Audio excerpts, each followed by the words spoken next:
Happy Memorial, ladies and gentlemen. This is Lee Karaoke with the weekly update on improvements. So, this week, no excuses. I did fall back. Again, I slipped. I had some tech challenges. Not really tech, but syncing challenges. My watch didn't sync on a couple of days, so I didn't get the right measurements. It's really important to make sure your watch is fully charged before you go to sleep, because that's how you actually collect all the data. I would say, like with the Apple Watches, it doesn't take too long to charge, so make sure you have a charged watch, right? The other thing is, I was just yo-yoing again. I'm really trying to get into that consistency, right? Definitely my steps went down. 25% versus prior week. My heart rate variation went down. This went down, resting heart rate, which is a good thing. This is not so much. You want this higher, you want this lower, right? VO2 max.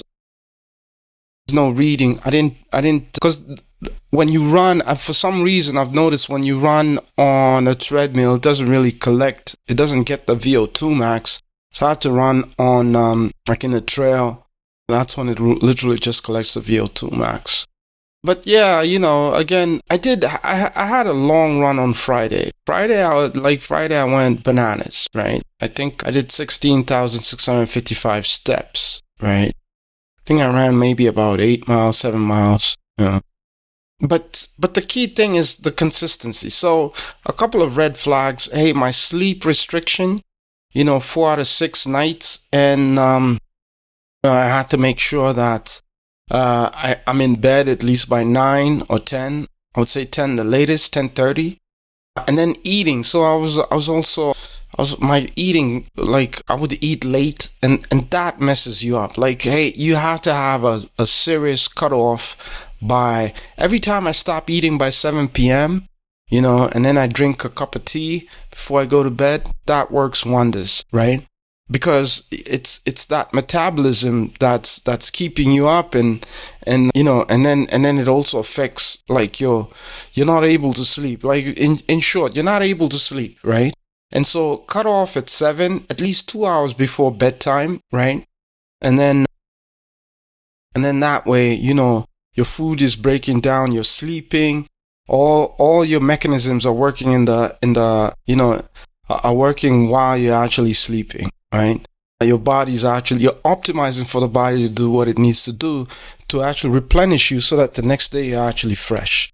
And that includes metabolism. So if you're adding like last minute, a lot of the energy that would have been used to actually, break down the food, help you, flush out a lot of stuff, while you're asleep is actually now being used to actually break down the food. And that's why I think you're not able to sleep. So it's really important, at least 2 hours, so that you can get that ball rolling, right?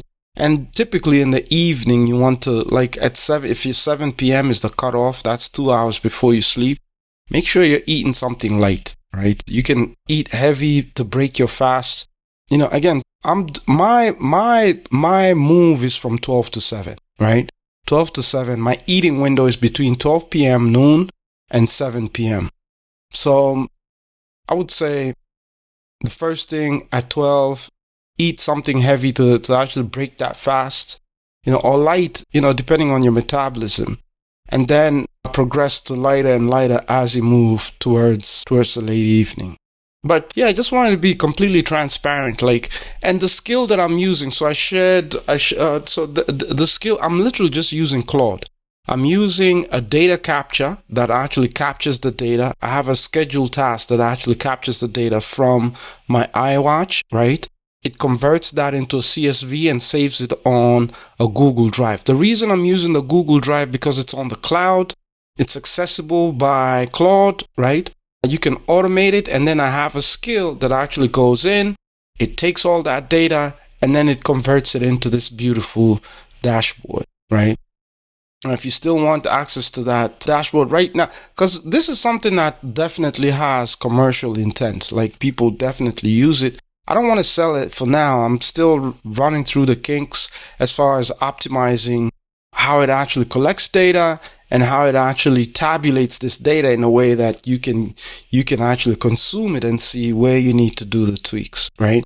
But yeah, if you really want the workflow and you want how to actually download and implement this system, if you're using Claude. Now, I don't have the workflow for, eventually I'll definitely make this into an app. But for now, it's just, hey, I'm just tracking because I want to be the best case scenario, like the case study for this whole thing, right?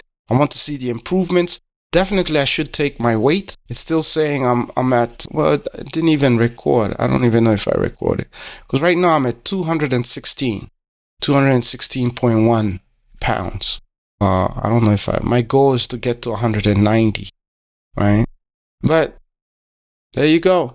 That's it. That's a wrap for this week, you know. It's not, like, health is one of those things, like, you know, you have to incorporate it into your lifestyle, right? It has to be who you are. It has to be your identity, right? And there's going to be challenges like, hey, holiday times, when, you know, you go to cookouts and things like that. Those are all temptations. But when you have a strong identity, and this is supposed to help you with your identity, right? When you're tracking data, you know, what you track, what gets measured gets improved, right?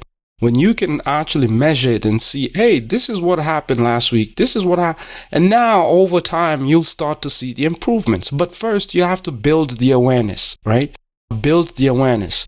And what you're really doing is you're making a deposit for your future self. This is because, hey, one day you'll start seeing, oh, you have chronic disease. Maybe you have cholesterol, high cholesterol, or low blood sugar. Those are not things that happen like today, right? Those are things that happen because of habits over time.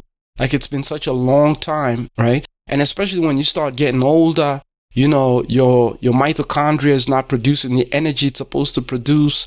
And then all of a sudden that's associated with so many other diseases like diabetes, you know, cholesterol. And you want to stay away from having to actually get induced medication to actually counter. I'm not a huge proponent.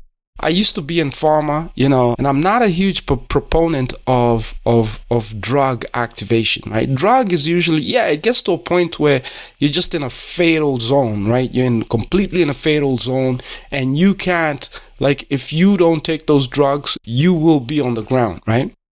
So when it gets to that point, yeah, you know, maybe drugs, like taking some drug, and a lot of times these drugs have side effects, right? Your GI tract, right? There's so many other things that can happen.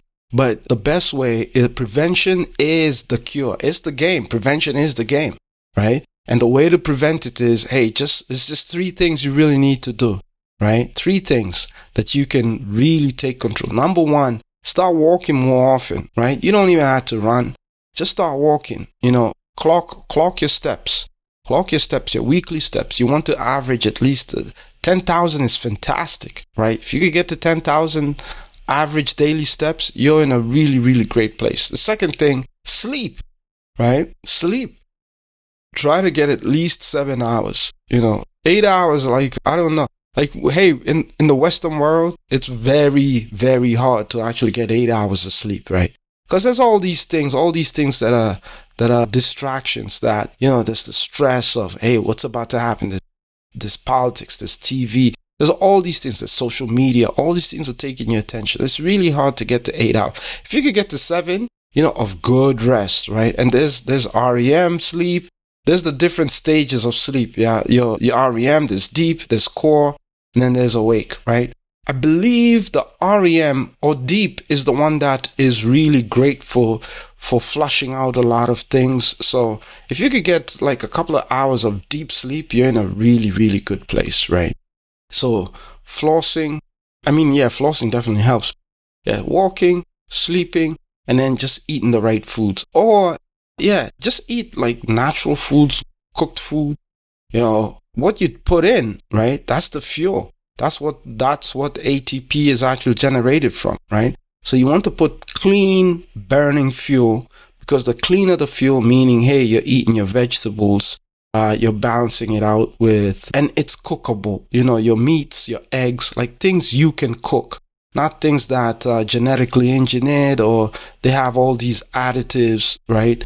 Those things will definitely, because it breaks, it's the energy, right?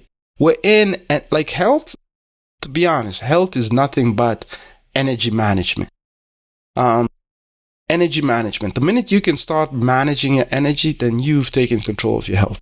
And if you eat things like with high fructose corn syrup or things like that, your body has to use more energy to break it down. It's wondering, what the hell is this? And how do I break it down? And the more you keep on giving it, the more it's storing it as fat, because it's mind-boggling to your system, because we're not designed to be consuming those kinds of levels of sugar, right? So your mind, your system is wondering, how do I break this complex compound that is more fructose than sucrose? If it's a natural fruit, usually sucrose and fructose have a 50-50 split. Your body can break that down. If it's high fructose corn syrup, your body doesn't know what to do with it. It's using a lot of energy to try and figure out, how do I break this down? And it's like, I give up. Let's just store it as fat. Maybe one day it'll convert to energy. And then in addition to that, you're not even active. That is a second trigger to all these diseases. All these diseases have one thing in common. It's the energy, right? How are you managing the energy? I think I've rambled enough, but that's how you do it. Until next week, take care. Have a great Memorial Weekend, Memorial Day. Cheers to everyone, and talk soon. Bye. Lee.